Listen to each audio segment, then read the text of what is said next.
Assalamualaikum warahmatullahi wabarakatuh. Saya Retnoningsih dari kelas 12 IPS 3 nomor absen 30. Saya akan membacakan keguritan Ki Hajar Dewantara, buah karya Bisri Nuryati.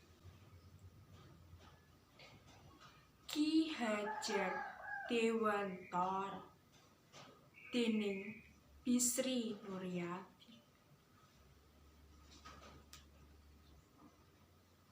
Ing ademe hawa Walanda,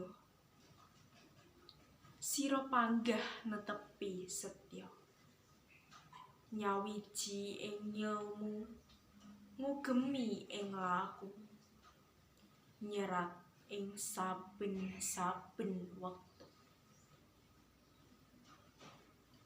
Nalika ati krasa krungu swara jerite sedulur ing lemah pertiwi, sira gumbregah greget bali ing desa mijilmu Nuswantara.